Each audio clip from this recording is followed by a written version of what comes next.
it's time now to welcome, I can't believe we have so many people. We got about 68 people online in Zoom, and there have got to be 20 people in this room easily, so we got about, that's a big turnout. That's about 80 people. So thank you all for being here.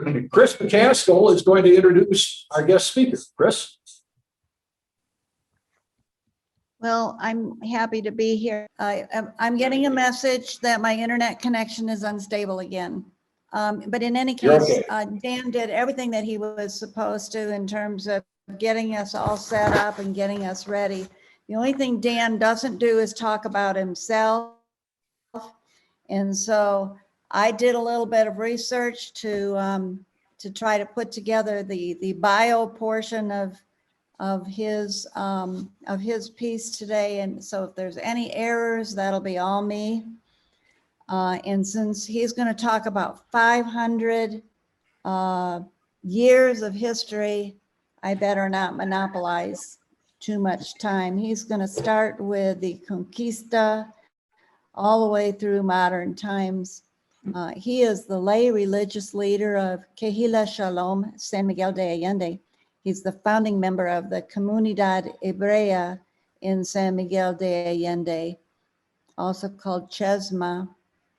And he is going to take us all the way through history, often in Mexico City. And even though he refers to the influence as tiny of the Mexican Jewish communities, no one will deny that they are very influential. I don't know if tiny is an accurate term. He's a very modest man. About 13 years ago, he moved to San Miguel from Sag Harbor, New York, where he practiced as a medical doctor. And the community that was established here for the Jewish people was initially meeting at a hotel, but today they have a very diverse structure. Canadians, Americans, and Mexicans participate. They practice a variety of customs and rituals in a very comfortable and inviting setting. They've sponsored educational programs, and I know I've been blessed to attend many on many different subjects, from the arts to history to music, just so many different broad-based topics.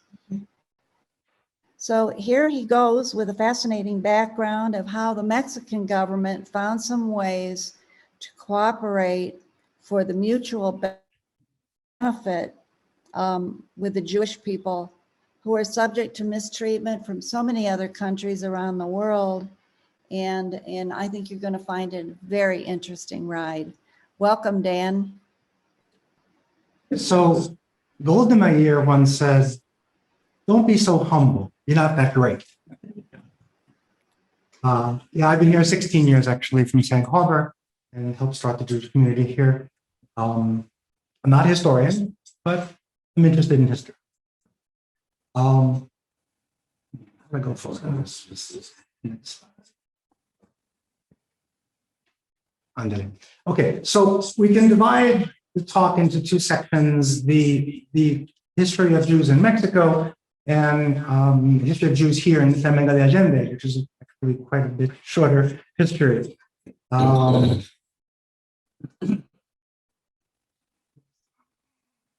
Okay, so the history of Mexican Jewry actually begins in Spain.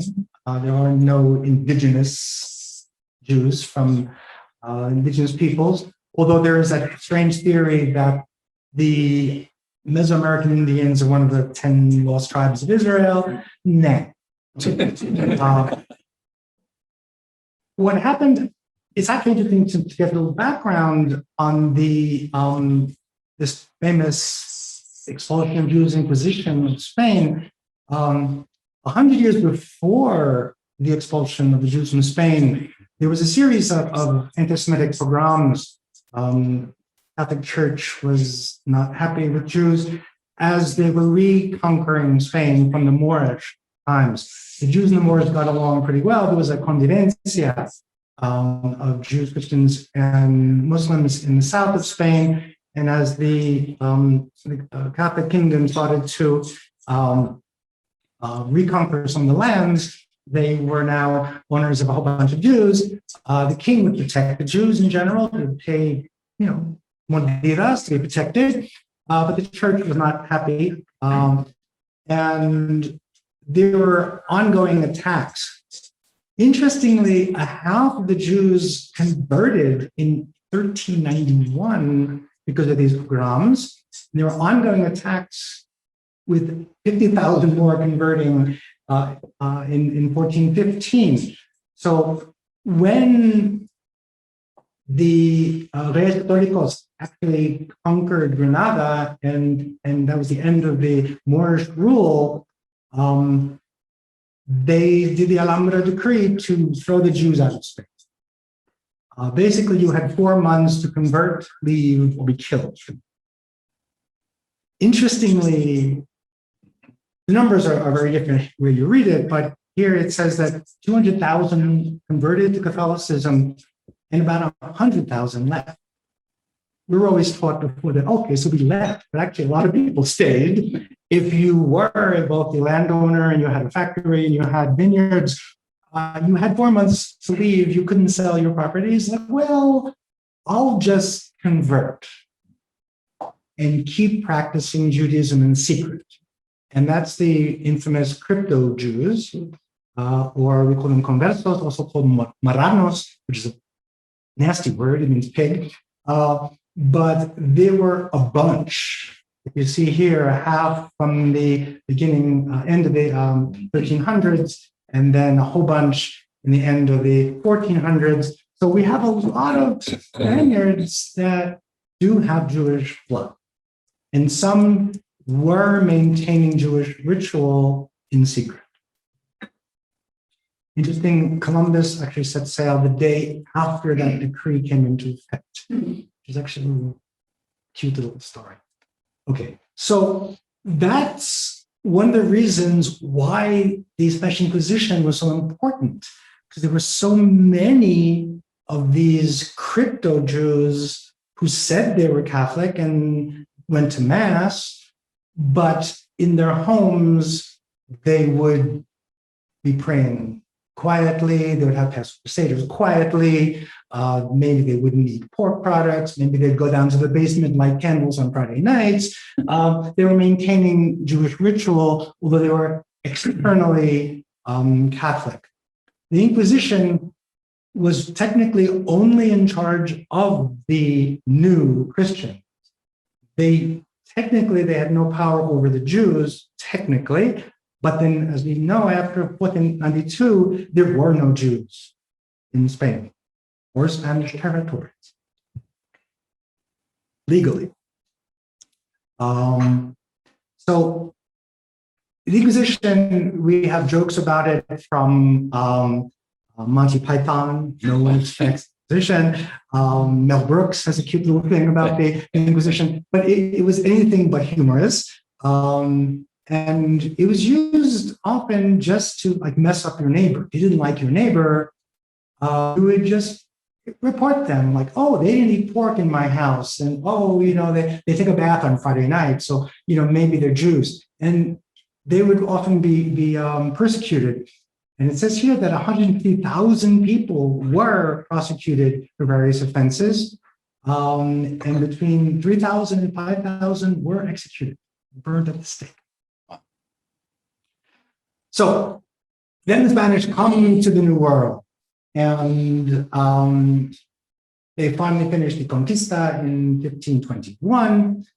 And it is known that there were conversos, there were pseudo-Jews and conversos as part of the army of Cortés. There's a story written that, I think next slide actually, but there were quite a few people trying to basically get the hell out of Spain, getting away from the Inquisition, so they came with the conquistadores to the New World. We entered the Spanish colonial period, the Virrenato. It said that there are many conversos who did migrate to the Spanish colonies, North and South America, beginning in 1530, when everything was quieting down. It took quite a few years actually to pacify the New World. And for several decades, things were kind of quiet. So it was far from Madrid. Actually, I think the capital was in Toledo then, but and some of the Jews were able to integrate within Mexico's elite. Some became prominent Catholic clergy, and some did return to Jewish practice. That's amazing. It is mentioned here that is Bernal Diaz de Castillo described the Conquista, and he did mention there were execution of soldiers during the conquest of Mexico who were accused of being Jews and practicing Judaism, including Hernando Alonso, who worked with Cortez to build the boats used to assault Mexico City, Tenochtitlan.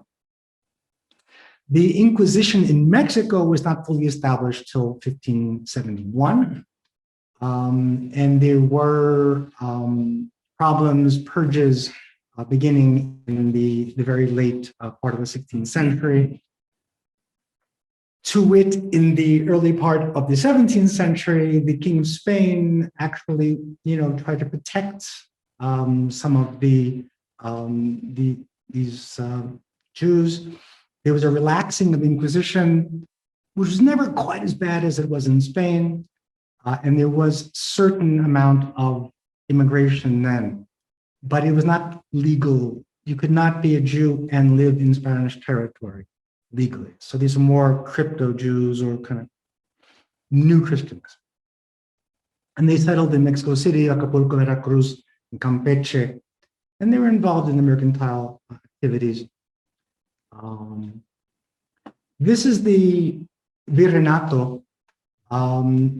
You see the part that's in green, kind of in the central part of the area. That was New Spain. That was more directly under control of Spain, but they wanted people to kind of populate the other areas. And if you look just above where it says Nuevo León, we can talk about that in a moment. As you got further out of the green territories, the Inquisition had less and less power. And that is why there are actually, to this day, there are quite a few people in New Mexico, Arizona, that claim Jewish heritage, that they were actually from the original conquistadores, kind of escaping from the Inquisition, going further and further away from Mexico City. And to this day, there are many who claim to be crypto Jews in Arizona and New Mexico. Okay, let's skip that. Okay, great story talking about Nuevo León. Carvajal. The Carvajal family came to Spain he's actually born, Luis Carvajal was born in Portugal from a crypto-Jewish family.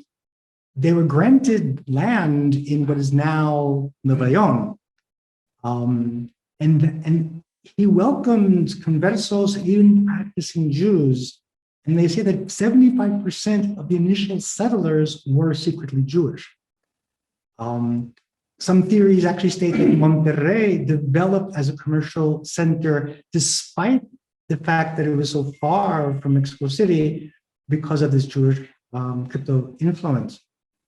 But they were fighting over land. Other people also wanted land, and they denounced him, Luis de Carvajal, to the Inquisition. They found that his mother and four siblings were found guilty of being Jews, and they were burnt in Mexico City.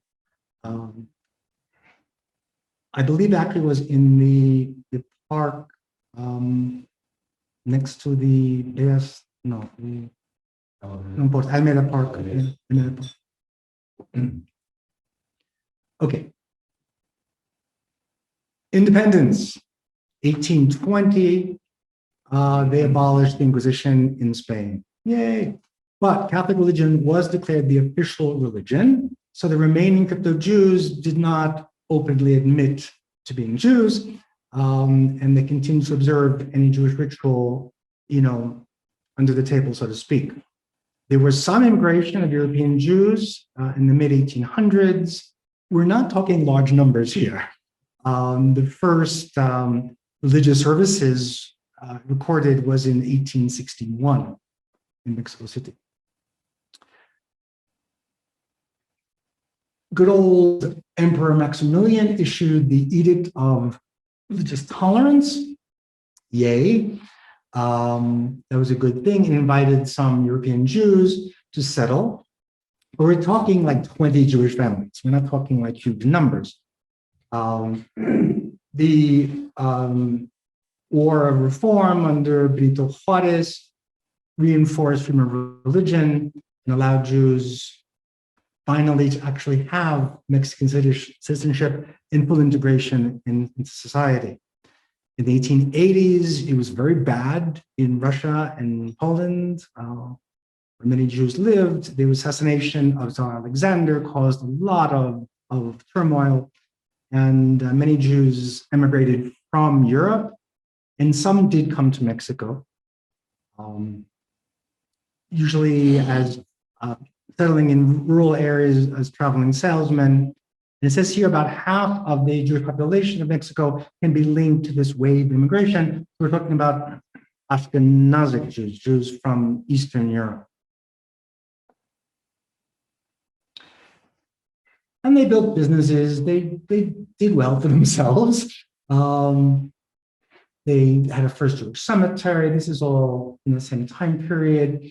And then at the end of the 19th century and the beginning of the 20th century, when the Ottoman Empire was kind of dissolving, there was a wave of immigration from Jews from Syria and from Turkey.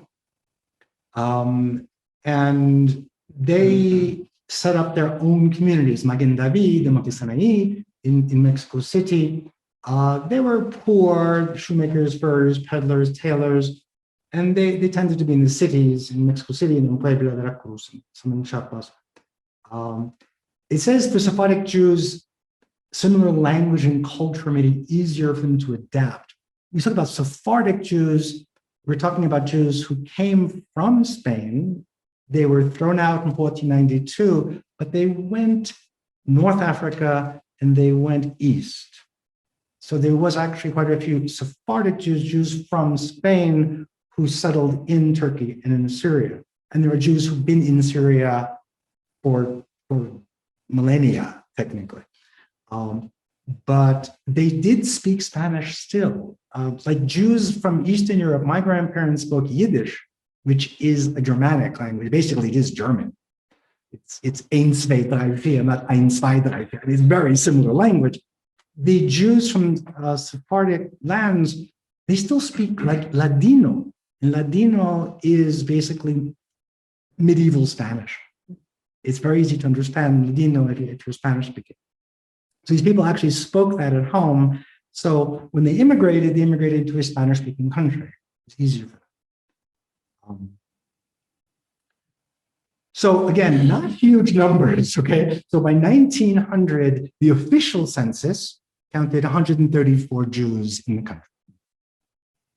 That's not a lot, but then again, the official numbers are often not right. I mean, how many official numbers of COVID cases are there? And how many cases are there probably really? So numbers are to be taken a grain of salt here. And then from that until 1950, we're talking again, very few people, 7,300 immigrated from Eastern Europe, 2,600 from Spain or former Ottoman Empire, 1,600 from Cuba, and from the US. Yes, they immigrated from the US to Mexico. Interesting. What's also important to understand is that the majority of Jews went to the US. I mean, they had family there. First people came over from Europe, first Jews came to the United States.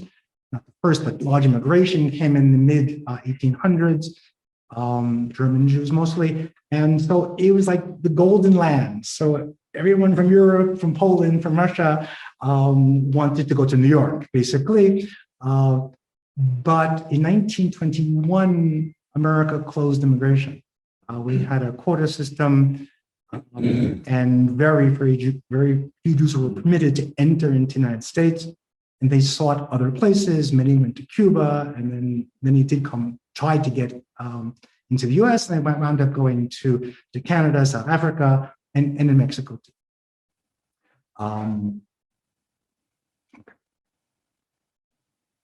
I love that picture because it says Sally Berg in the background, which I think is hilarious.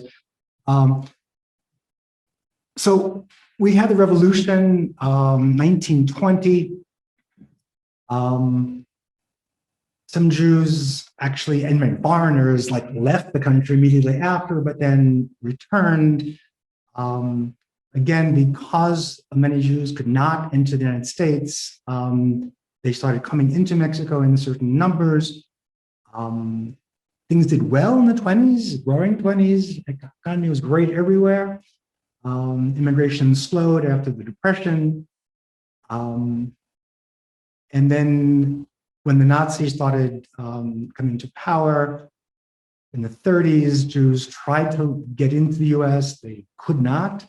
In general, some did come to Mexico, and they actually, you'll see there actually was a blocked immigration, but some did make it into Mexico. Okay. Anti-Semitism, not a big thing in this country. Amazingly, since the Catholic Church is so powerful here, they apparently didn't find Jews to be much of a problem, at least in this century, last century. They were more worried, I think, about Protestants and the evangelicals than they are about the Jews. And in general, there was really very little problems being Jewish in Mexico.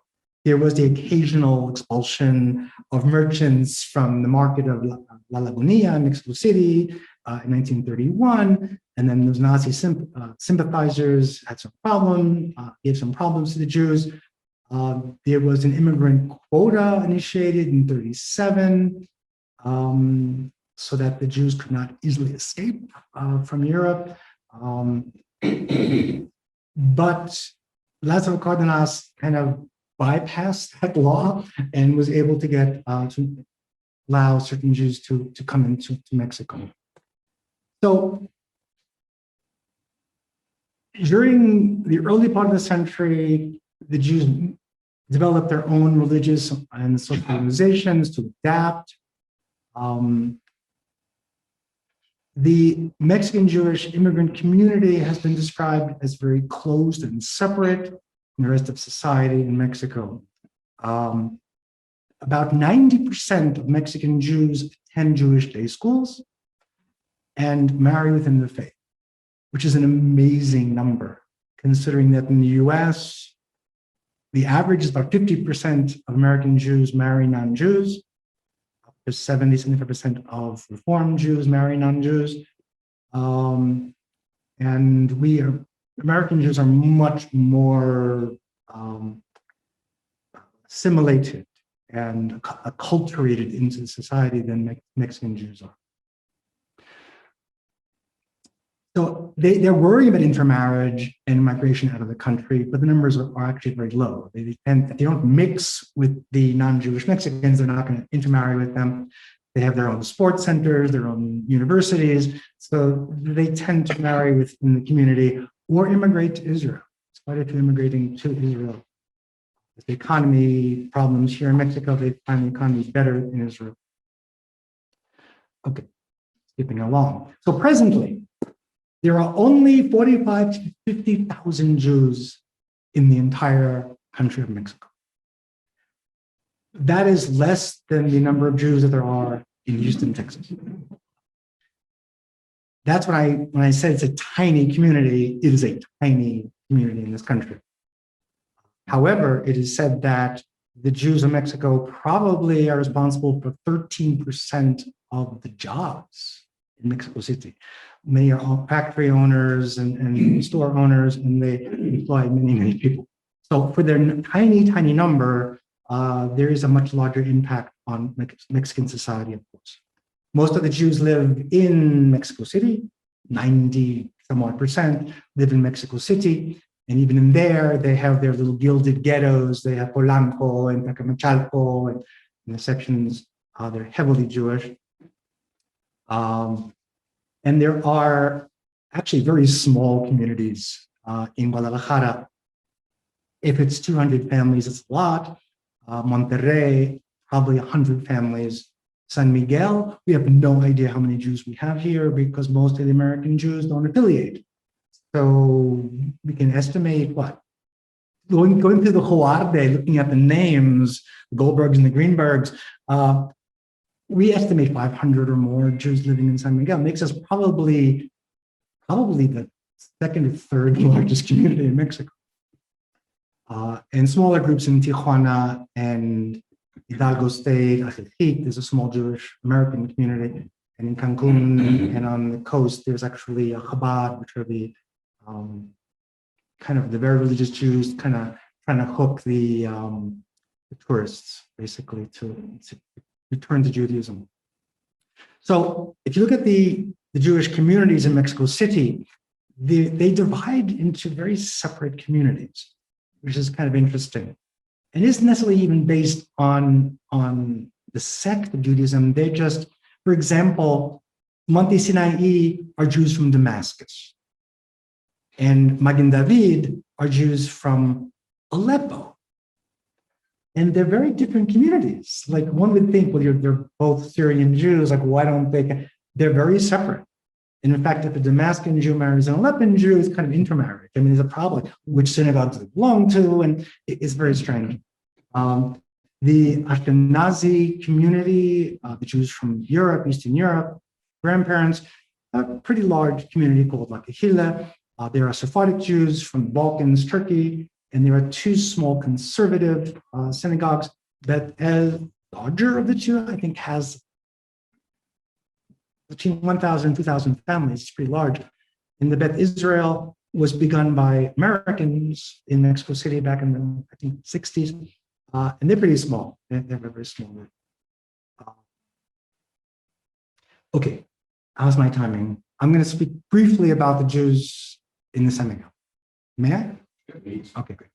Okay, so again, there probably were conversos, crypto Jews, in the colonial period here in San Miguel Allende. That's the house of the Inquisitor. Crossmet is the jail, the Cuadrante. And as an aside, I love mentioning this, not only San Miguel, but the area, Don Miguel Hidalgo, Castilla, was accused of being a crypto Jew, among other things. He was tried for the Inquisition after his military trial. He was executed in Chihuahua on July 27th, 1811, exactly 210 years today. How do you like that? So the first open Jews, if you will, is the Casa Cohen, the Cohen on Calle Reloj. And if you haven't been by there, you look up and you see there's two big Jewish stars. They have all these animals supporting the balconies, the Arca de Noe. It's now a very quaint boutique area, but this was begun, the first Jews who actually came to San Miguel in 1929, and they were from Damascus. It was Isaac Cohen Shalom. His bride was Raquel Turquie Tapal. In a little store to sell fabric, clothing, and dry goods, and then they bought the property there and they built the Casa Cohen in the 1930s. They would be the only Jewish residents until the American GIs kind of found us after World War II with the GI Bill, and they came to the Bellas Artes to take art classes, and some settled here. I actually spoke with the Cohen family recently, and it's kind of interesting, like what was it like? Like, here you were the only Jews in this town, like, where did you get kosher food because they're religious. They are Orthodox. The Syrian Jews are Orthodox. It's like, where did you get kosher food? Like, well, I used to go to Mexico City. There was a train that used to go. It took like a day, and it was like rough.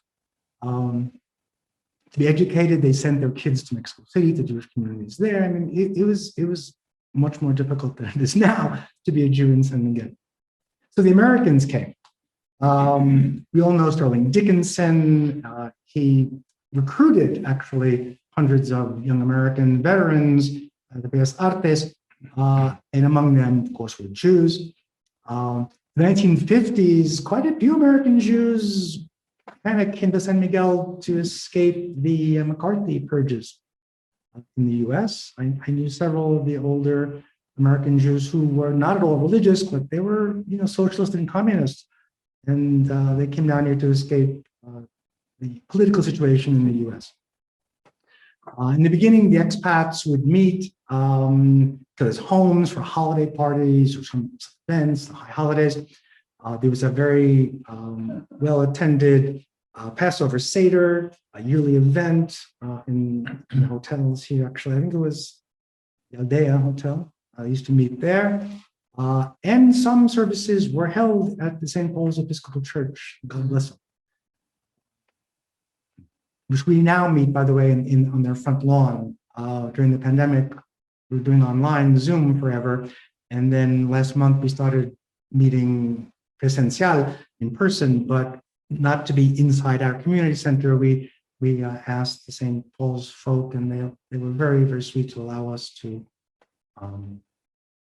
use their section. I'm not muted, am I? Okay. So organized Jewish community. Miranda Nadal was this incredibly go-getter woman, and she started a Jewish community here that met at the Hotel Quinto Loreto for many years, actually, probably even before the year 2000. And they had kind of a very brief service, a little paper Torah they kind of held up, and they had a Torah discussion group in English. And that was attended by maybe 30 people max. It was very pleasant. I came down. I'm used to a more conservative Judaism, more Hebrew. And I said, hi, could I kind of maybe meet an hour before you and then kind of do our thing? And she said, oh, sure, but no one's going to be interested in that. Mm-hmm. But we started, and it kind of took off slowly. When she retired, the AC that she created dissolved. We created our own group, and we still met at the Quinto Loreto. And in the year 2012, we were born as La Comunidad Hebrea in Shalom, San Miguel Allende. They wouldn't let us, the Mexican government wouldn't let us use the name Shalom San Miguel. So actually we had to do an acrostic there with the CHESMA, and that worked pretty well. And the concept was that we were trying to reach out to the entire Jewish community, religious, non-religious, secular, social, education, and try to be everything to everyone. And that's what we have now. CHESMA is a umbrella. And under that umbrella, my group, which is conservative, which is more Hebrew dominant, Hebrew language is a little more religious, is under the umbrella. There's also a reform group that meets. We used to have a JUBU, Jewish Buddhist group that met. It's basically an umbrella. And we do social things. We have concerts, we have music things, holiday parties, etc. And of course, we do charitable donations, giving monies to Feed the Hungry and other wonderful ACs that are in our community. So we grew. My group actually became affiliated with conservative union in the United States. It's called the United Synagogue of Judaism. And we became Kehilla from San Miguel. Yay. We then went to the Comité Central in Mexico City and kind of were recognized as a bona fide Jewish community in Mexico. That was a big deal, believe it or not, that they allowed us foreigners to become recognized as a Jewish community. We got some money together. We bought the old Feed the Hungry building on Calle Las Moras. And then we fixed it up. And that is our sanctuary now and community room. And we're very proud that we established the first Jewish cemetery ever in the Bajío of Mexico. We actually have a section of the Jardines, it's called the, in the Jardines, a Nueva Vida, Jardines Nueva Vida, which is out beyond Los Terminal. It's very, very lovely. So that's a really cool thing. And if we have time, what I really want to talk about is fascinating is the conversions that we've been doing. And this is something which is really not done. And something that actually has divided us from the rest of the Mexico City Jews mostly, because they do not do conversions. They do not believe in conversions. The Syrian Jews specifically have a rule, takana, against doing conversions. Whether it's not to piss off the Catholic Church or whatever, I do not know, but they frown upon conversions. We do not proselytize, we are not proselytizing religion. But what happened is when we started meeting, especially in our new center, Mexicans started showing up. Hi, I'm interested in Jews. I think I have a Jewish ancestor. I'd love to learn more about Judaism. And it's like, well, why not? Come on in. That would not happen in Mexico City because Mexico City does not allow non-members to enter into their synagogues.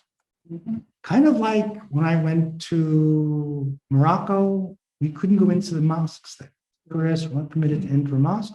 So similar, they do not want non-Jews, even non-members, to enter into their synagogues. It's just that's their way of doing things. Being American Jews, Canadian Jews, we welcome anyone who wants to come. We have no problem whatsoever.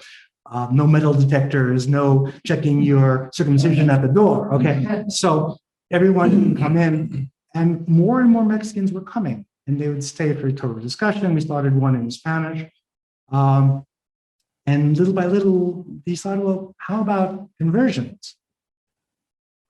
We were fortunate to get involved with an honorary rabbi that we have, our rabbi's honorary rabbi, Rabbi Juan Mejia, who's a convert from Colombia himself. And he has been helping us doing some education with them, nurturing our converts. And he came down to do our Bet Din, our religious court. We have the 3 rabbis coming down in the United States in this case. And we've had conversions over the last 12 years or so. Like 70 people have actually converted to Judaism formally. So now our Mexican converts make up about half of our active membership. When I came down here, I was the baby, and everything was English. We have essentially no Mexicans coming to here, to our group. Being the baby, it was funny because I'm a physician, a family doctor, and I went to Miranda. It's, hey, I can do circumcisions on the kids. I can do the brit. I know the Hebrew. I can do the ceremony. And she goes, like, the average age is like 90. Like, we're not going to have circumcisions. Like, what are you talking about? Ouch. Yeah, tell me that. But actually, it's fascinating because now these young, wonderful Mexican converts have added incredible life to our community because now we have weddings and we have mitzvahs for the kids and our children born, we have circumcisions and parties. So we have added a huge dimension to retired old gringos, meeting for Sabbath services or for high holidays. So it's been truly a blessing for us to have these incredible people. Those are the 3 rabbis who helped us, and those are our first group of converts. They're in bathrobes because we had to find a natural spring of water to do called a mikveh. It's kind of like a baptism, if you will. And that's over by Rio Laja, near Montecillo. That is a place where you can actually, it's it's a river, but there's actually a hot spring, and you can dip them there. So that's taken there. Weddings and ceremonies, and it's a blessing to be able to work with these young, fabulous Mexican people, as well as to help the American and Canadian Jews to keep the traditions going. And I thank you for your time.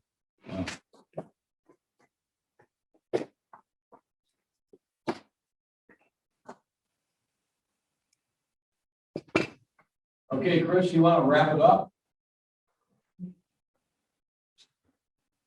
There. There doesn't seem to be any questions in the, There she is. Oh, any questions? If anyone has any questions, we do have a little bit of time. Couple of minutes, yeah. I see that if you go to the website, there will be some notes that will be available for those who have interest. Someone on Zoom, Walker Simon, has a question. Okay, I'm looking for that. Can you read it, Yep. Ron? No, can I speak, or should I put it in the chat? Sure, go ahead. Right. A fascinating presentation. I'm doing a master's thesis touching on the Jews in Mexico and their relationship with Frida Kahlo de Rivera. So I looked a lot into the history, and I learned a lot from this presentation.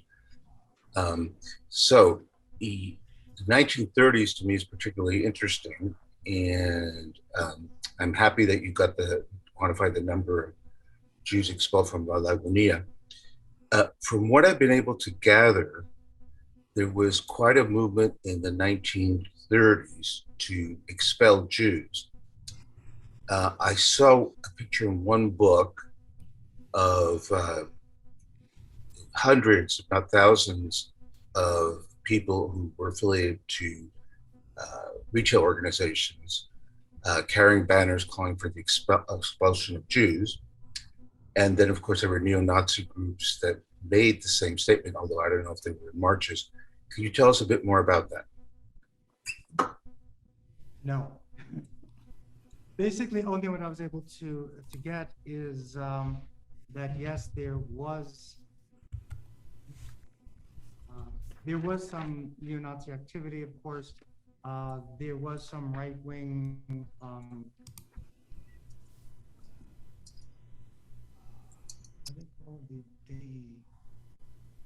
the right-wing Catholic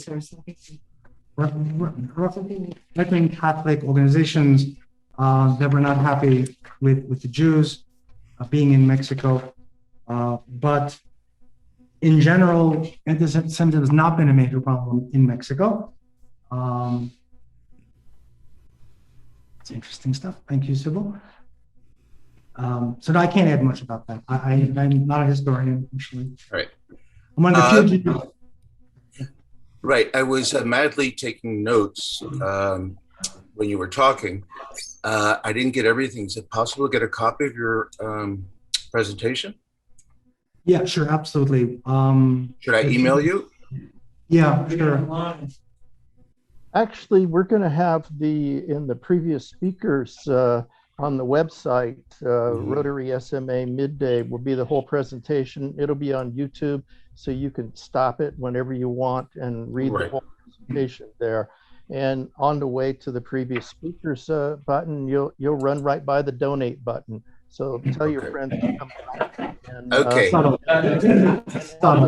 Rotary has a huge history of ethical, honest treatment of everybody of any faith, and so it's an excellent place, and it's an excellent presentation that you ought to read again. Okay. Thanks, Walter. Righto. Dan, do you have an email I could contact you to follow up questions? No, I'm going to put it on the chat. Okay, great. Okay, thank you. Thank you very much for an excellent presentation. Thank you. Okay, Dan, we thank you. I think we is there time for one more question? No. We're overtime now. Okay. The Midday Rotary Club of San Miguel de Allende presents this certificate of appreciation suitable for framing. And we are going to email it to you, Dan, for your presentation to our club. A donation of 10 polio immunizations will be made in your honor to Rotary's End Polio Now campaign. I think that just about wraps it up. I want to thank you for being here. And we did have a visiting Rotarian, the past president of the Miami Rotary Club was on board with us today, Robert Bull. So Robert, thank you for being with us. Maybe he's already gone. Very good. All right, next week is going to be a club assembly, and then the week after that, we are back with our regular meeting, and we have a great presentation from Lee Carter and Joey Rufino talking about the incredible projects that we are doing here in San Miguel de Allende, the Rotary Club, and we want you all to be aware and know what we're all about. So that is coming up on August the 10th. Have a great week. This meeting is adjourned.